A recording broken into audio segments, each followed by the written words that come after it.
अच्छा, मैं जान सकता हूँ वैसे क्या पर्सनल रीजन रहा था कि भाई जिसकी वजह से इस लाइन में आना पड़ा? मुझे अपने हस्बैंड का ही ट्रीटमेंट कराना है। हाँ, बड़ी देर से इलाज की बात चल रही थी, मेरे को भी लगा था किसी का इलाज जरूर आओ। अच्छा, क्या हो गया था उनको? उनके पैरों में प्रॉब्लम है। अभी भी है? हाँ, उनका ऑपरेशन करवाना है। वो इतना कमाते नहीं है, तो इस वजह से मैं इस लाइन में आई हूँ और ये शूट करती हूँ। अच्छा, जैसे 5 साल हो गए तो अभी तक उनका ऑपरेशन नहीं हो पाया? 5 साल में एक बार तो हो चुका है, लेकिन ऑपरेशन? हाँ, ऑपरेशन करवाया लेकिन वो सक्सेस नहीं हुआ। अब हमें बाहर जाना है। अच्छा, ऐसा क्या प्रॉब्लम है मतलब? उनकी पैर में राड डली हुई है, वो टेढ़ी है। अब अच्छा। आप मतलब डलवाई थी, वो टेढ़ी हो गई है, अब वापस उसको सीधी करवानी है रोड को।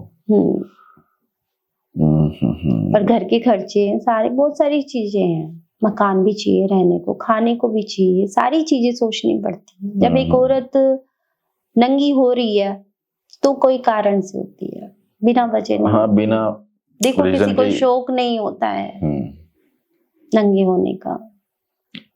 हाँ, बिना वजह के तो कोई कुछ नहीं होता है। अच्छा, इस तरह के शूट करने से पहले क्या करते थे? 5 साल पहले क्या करते थे?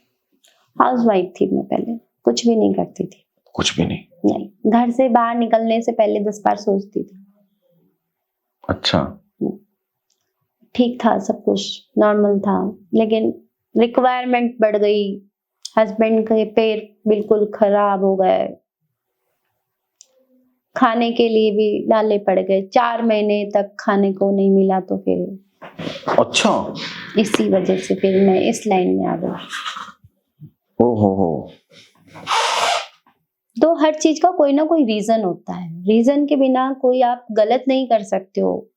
गलत करने के लिए भी एक औरत मजबूर हो जाती है, तब करती है।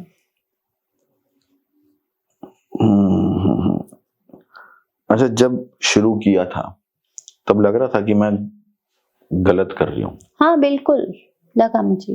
लेकिन अब लगता है गलत नहीं कर रही हूँ? नहीं। अच्छा, तब क्यों लगा था कि मैं गलत कर रही हूँ? थोड़ा डर सा लगा मन में ही अपने आप को कि ये पाप है। पाप है अपने पति को धोखा देना, क्योंकि पहले बार में मैंने अपने हस्बैंड को नहीं बताया था। अच्छा। 1-2 साल तक बताया ही नहीं कि मैं काम से जा रही हूँ, कुछ भी एक्सक्यूज दे दिया। फिर बाद में बताया, जब उनका ऑपरेशन करवाया, इतने पैसे खर्च हुए, मकान ले लिया, गाड़ी ले ली, तब तो बताना ही पड़ा कि मेरा पैसा इतना कहाँ से आ रहा है। उन्होंने भी पूछा होगा कि भैया ऐसा कौन सा काम है, ऐसा कौन सा धंधा है? मतलब उन्होंने भी तो ये चीज, उन्होंने ये पूछा कि भाई इतना ऐसा कौन सा तुम काम कर रही हो जिसमें इतना सारा पैसा आ रहा है? मतलब